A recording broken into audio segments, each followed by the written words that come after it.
সূর্যনগর গ্রামে বাস করত সুজন নামের এক কাঠুরে। বন থেকে কাঠ সংগ্রহ করে সেগুলো মানুষের কাছে সে বিক্রি করত। এই গরমে কাঠ কাটার পর গলাটা যেন তৃষ্ণায় ফেটে যাচ্ছে। আবার কাল থেকে রোজাও এসে পড়েছে। এবার রোজাটাও গরমকালেই পড়ে গেল। জানি না এবছর গরমকালে কিভাবে রোজা রেখে কাঠ কাটবো। রোজার মাসটা যে একটু কাঠ না কেটে ঘরে বসে কাটাবো সেই কপালও আমার নেই। আমার তো অন্য কাজও জানা নেই। হে আল্লাহ, তুমি আমাদের পথকে সহজ করে দাও। কিছু সময়ের মধ্যে সুজন তার সব কাঠ বিক্রি শেষ করলো। যাই, এবার রোজার জন্য কিছু বাজার সদাই করা যাক, তারপরে বাড়ির দিকে যেতে হবে।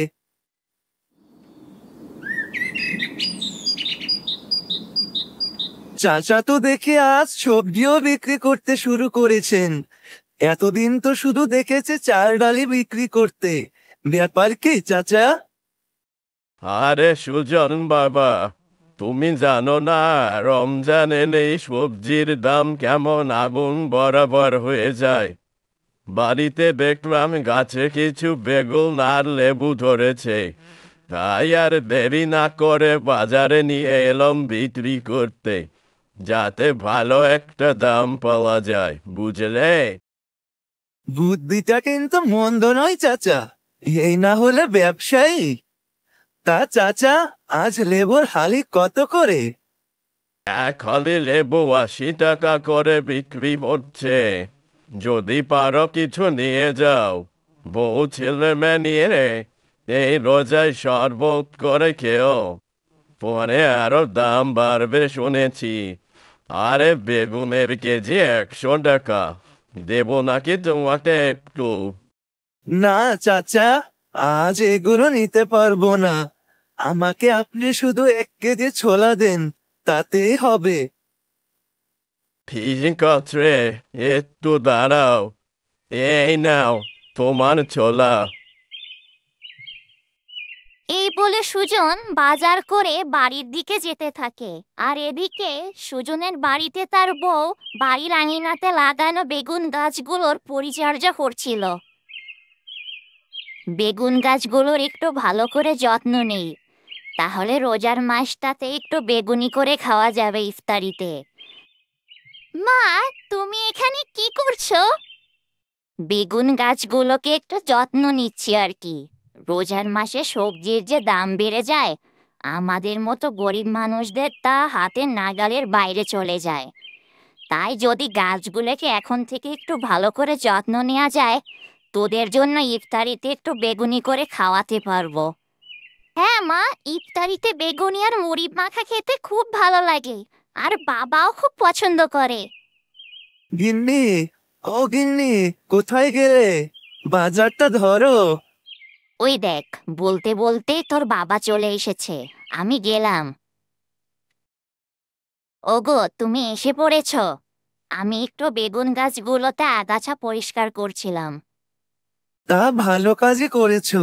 জানো গিন্নি, আজ বাজারে সবজির সব দাম আগুন বরাবর। এক হালি লেবু বিক্রি হচ্ছে 80 টাকা, আর বেগুনের কেজি 100 টাকা। কিভাবে চলতে থাকলে আমাদের মতো গরিবেরা যে না খেয়ে মরবে। ওগো, তুমি এত ভেবো না তো। আল্লাহ আমাদের না খাইয়ে মারবেন না, একটা ব্যবস্থা দেখবে হয়েই যাবে। ও, তোমাকে তো বলতে ভুলেই গেছি, আমাদের লেবু গাছটাতে অনেক লেবু ধরেছে। চলো তোমাকে দেখিয়ে আনি।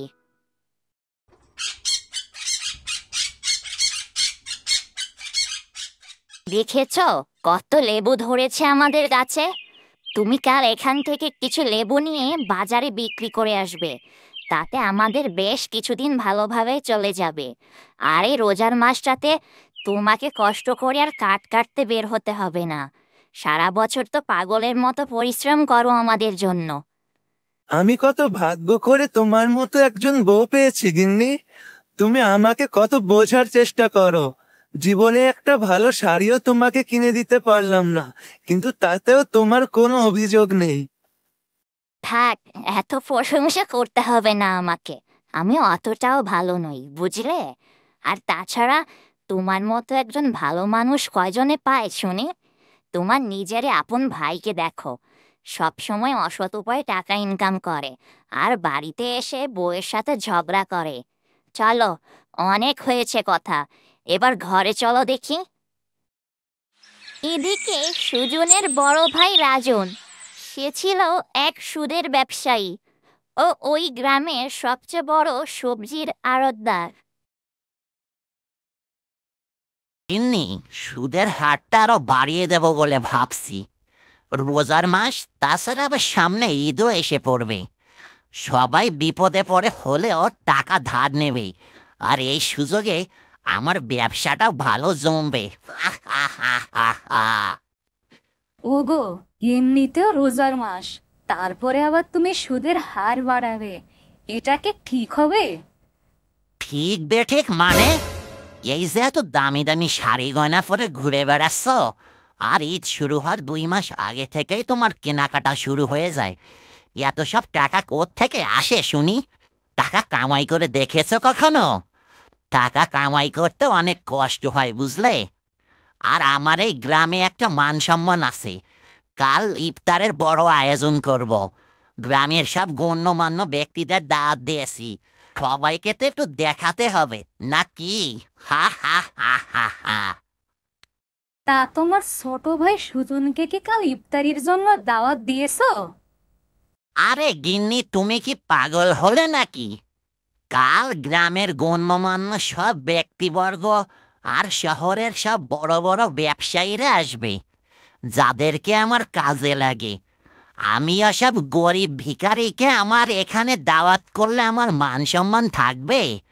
কেউ যদি জেনে যায় আমার ভাই এমন গরিব, তাহলে আমার অবস্থাটা কি হবে ভেবে দেখেছো? আমার তো একটা মান সম্মান আছে নাকি? পরদিন সকালে সুজন তার লেবু গাছ থেকে এক ঝুড়ি লেবু পাড়ে ও সেটা নিয়ে সে বাজারে বিক্রি করতে বেরিয়ে পড়ে।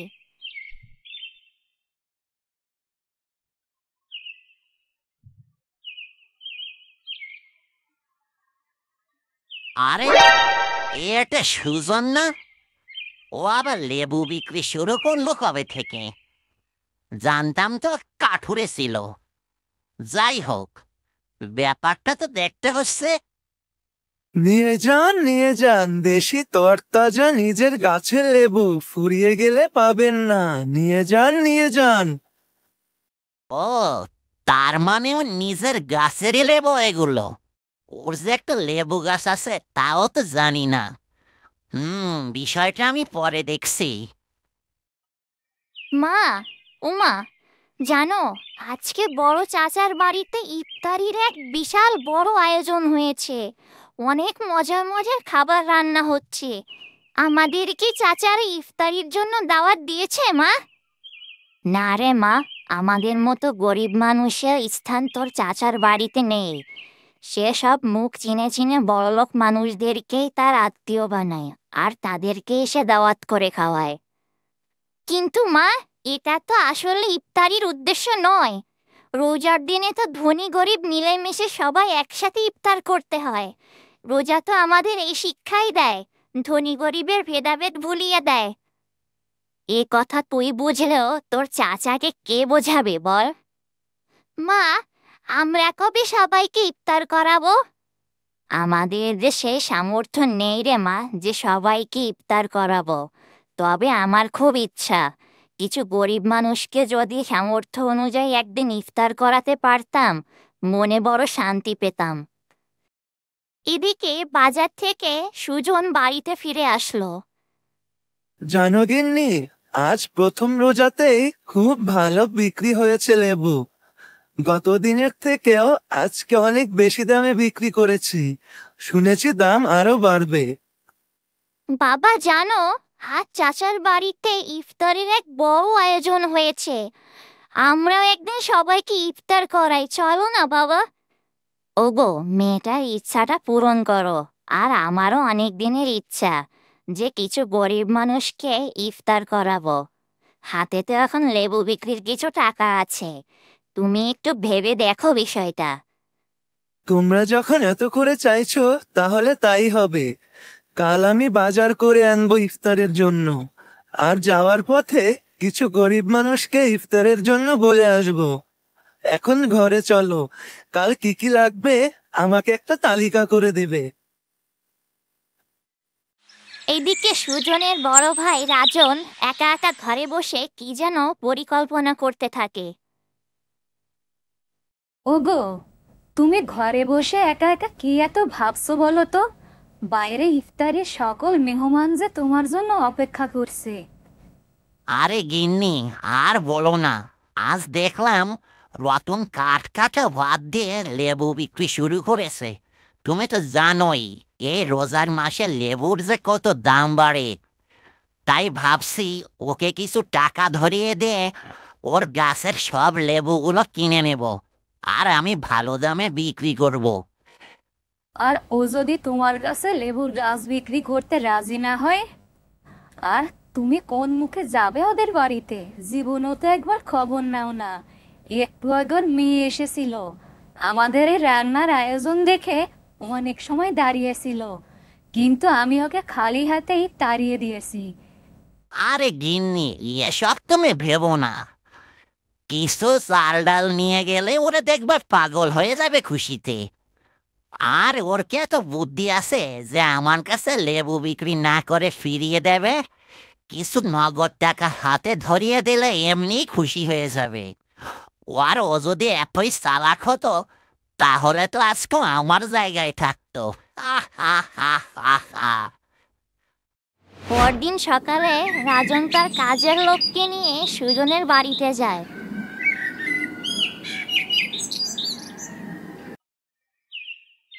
আরে কালু, দেখ সুজনের গাছে কেমন নধন মতো লেবু ধরেছে। লেবুতে একদম ভরপুর হয়ে আছে। এই সুযোগটা কিছুতেই হাতছাড়া করা যাবে না। চল আমার সাথে।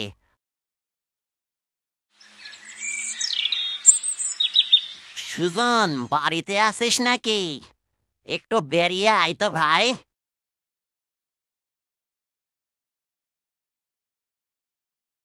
এই যে সুজন, রোজার মাস এসেছে, তাই ভাবলাম তোদের জন্য কিছু চাল ডাল নিয়ে আসি।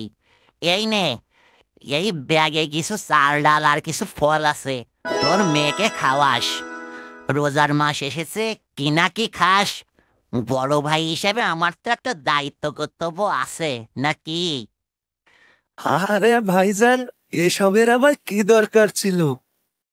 বাবা, আমাদের জন্য এত দরদ! কবে থেকে এত দায়িত্বশীল হয়ে উঠলেন ভাইজান? এসব বাদ দিয়ে আসল মতলবটা বলুন।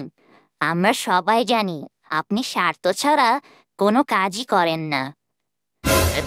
দেখেছিস সুজন, তো তোর বউয়ের ব্যবহারটা দেখ একবার। বড়দের সাথে কিভাবে কথা বলতে হয় সেটাও জানে না। কথার কি সিরি। এজন্যই তোদের বাড়িতে আসি না, বুঝলি? সে তোরা আমাকে যতই পর ভাবিস, কিন্তু আমি তো আর তোদের মতো হতে পারি না। তাই আমি তোদের একটা উপকার করার জন্য এসেছি। সুজন, আমি তো লেবু গাছটা কিনতে এসেছি ভাই। এখন তো লেবুর ভালো দাম বাজারে, তুই জানিসই। তোকে আমি তোর গাছের সব লেবু বাবদ 4,000 টাকা দেব। সামনে তো ঈদ, টাকাটা তোর কাজে লাগবে। আশা করি তুই নিজের ভালোটা বুঝবি। ওই যে বলেছিলাম, মতলবটা তাহলে বেরিয়ে এলো। শেষমেশ আমাদের লেবু গাছের দিকে আপনার নজরটা পড়েই গেল। মানে আমি তো তোমাদের ভালোর জন্যই কথাটা বলেছিলাম। যদি কিছু নগদ টাকার মুখ দেখতে পেতে তোমাদের জন্য খুব ভালোই হতো। সামনে তো ঈদ, আর এই গ্রামে সবচেয়ে বড় সবজির আড়তদার আমি। খুব ভালো দাম দেব তোমাদের। রাজি থাকলে আমি এই লোক দিয়ে এখনই লেবুগুলো পাড়িয়ে নিয়ে যাব। আমাদের ভালো আর আপনাকে ভাবতে হবে না। আমরা নিজেরা বিক্রি করলে দ্বিগুণ লাভ করতে পারবো। আপনার কাছে লেবু গাছ বিক্রি করছি না, এটাই শেষ কথা। কিরে সুজন, তুই তো দেখছি একটা কথাও বলছিস না। বইয়ের ভক্ত হয়ে গেছিস নাকি? ওনার কিছু বলার প্রয়োজন নেই, আমার কথাই শেষ কথা। এবার আপনি আপনার চামচাকে নিয়ে এখান থেকে যেতে পারেন। কাজটা তুই ঠিক করলি না সুজন, তোর বউকে দিয়ে আমাকে অপমান করালি। এই অপমানের বদলা আমি নেব। এই কালু, চল এখান থেকে।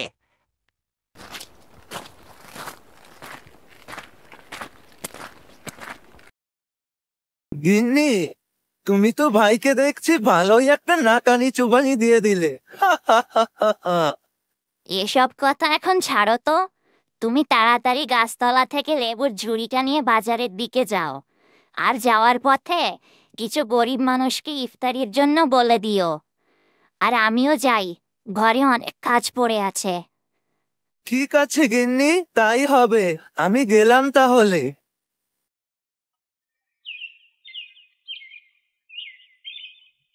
এই অপমানের চরম বদলা আমি নিয়েই ছাড়বো। সোজা আঙুলে ঘৃণা উঠলে আঙুলটা বাঁকাতেও আমি জানি। কালু, শোন, আজ রাতে তুই সুজনের বাড়ি থেকে সব লেবুগুলো পেড়ে আনবি। তারপর দেখব ওর কি অবস্থা হয়। এত দেমাগ কোথায় যায় সেটাও আমি না দেখে ছাড়বো না। এরপর যখন রাত গভীর হয়, কালু সুজনের গাছ থেকে সব লেবুগুলো পেড়ে নিয়ে যায়।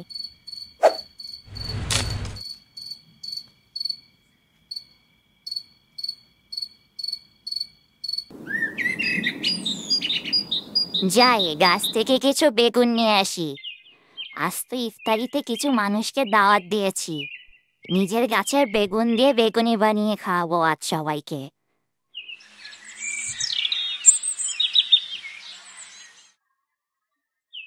এ কি, আমাদের লেবু গাছে সব লেবুগুলো কোথায় গেল? কে নিয়ে গেল? ওগো, ওগো দেখে যাও, আমাদের এ কি সর্বনাশ হয়ে গেল গো। গরিবের পেটে কে লাথি মারলো? কি হয়েছে গিন্নি? সকাল সকাল এত চিৎকার চেঁচামেচি কিসের? হায় হায় হায়, এ কি সর্বনাশ! লেবু গাছটার লেবুগুলো কোথায় গেল? গাছটাতে তো একটা কুড়ি পর্যন্ত নেই। কার এমন নজর পড়লো লেবু গাছটার উপর? শেষ সম্বলটা দেওয়া গেল। এখন কি হবে আমাদের? আমাদের তো সব শেষ হয়ে গেল গো। আবার এদিকে তুমি তো আজ ইফতারির জন্য কিছু মানুষকে দাওয়াতও দিয়েছো। এখন কি করব আমরা? কি আর করার গিন্নি, দাঁত যখন দিয়ে ফেলেছি তা তো আর ফিরিয়ে নেওয়া যায় না। তারা আসলে তাদেরকে কিভাবে খালি মুখে ফিরিয়ে দেব বলো? তারাও যে গরিব অসহায় মানুষ। আজকের দিনটা অন্তত আমাদের দিকে তাকিয়ে আছে। তুমি কোনো চিন্তা করো না, একটু ব্যবস্থা ঠিকই হবে। দেখো, এসব নিয়ে দুঃখ করে লাভ নেই গিন্নি। আমি তাড়াতাড়ি ইফতারের জন্য কিছু বাজার করে নিয়ে এসে সকাল সকাল, পরে গেলে হয়তো দাম আরো বেশি বেড়ে যাবে। আমি যাচ্ছি। এভাবে দেখতে দেখতে বিকাল গড়িয়ে যায়। রত্না তার গাছের বেগুন দিয়ে বেগুনি তৈরি করে ফেলে। আরো কিছু ইফতারের ব্যবস্থা করে তারা। কবিতা, মা, বাটিতে কিছু লেবু রেখেছিলাম আমি, তুই ওগুলো দিয়ে একটু শরবতটা করে ফেলতো। ভাগ্যিস আমি কাল আগেই কিছু লেবু ঘরে এনে রেখেছিলাম, নয়তো ভাগ্যে আজ শরবতটুকুও জুটতো না। গিন্নি, সবাই তো বাইরে অপেক্ষা করছে। আর কত সময় লাগবে? আজানের সময় তো হয়ে গেছে। তোমার ইফতার প্রস্তুতের আর কত দেরি? আমার ইফতার বানানো শেষ, তুমি এগুলো এখন নিয়ে যেতে পারো। আর কবিতা শরবত বানাতে গেছে, ও এখনই সেটা নিয়ে যাচ্ছে। এর কিছু সময় পরে আজান দেয়। ও আজান শুনে সবাই ইফতার করে।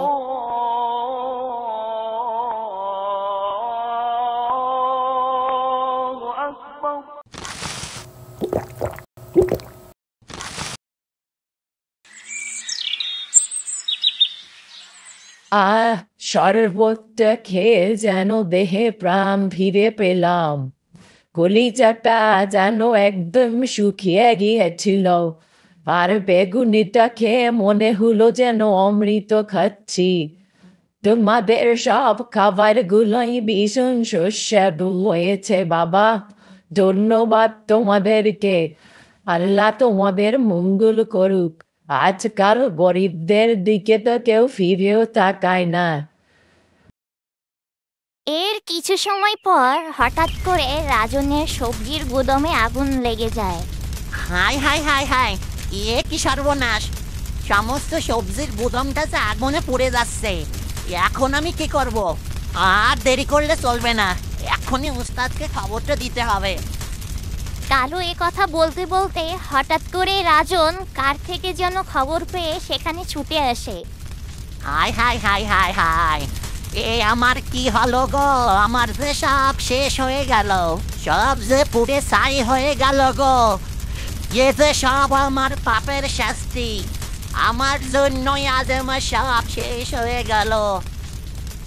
আমি কালো আমার গরিব ভাইটাকে ঠকিয়ে ওর থেকে লেবুগুলো চুরি করে এনেছি।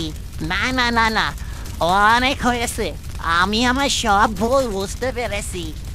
এখনই আমি ওকে সব লেবুর টাকাগুলো ফেরত দিয়ে আসবো আর ওর কাছে ক্ষমা চাইব।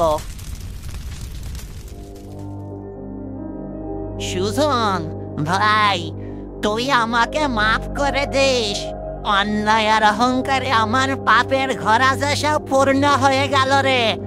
তাই তো কাল তোর সব লেবুগুলো আমি তোকে না জানিয়ে চুরি করে নিয়েছিলাম, কিন্তু আল্লাহ আমাকে তার পাপের শাস্তি স্বরূপ আমার সমস্ত গুদাম পুড়িয়ে দিয়েছে।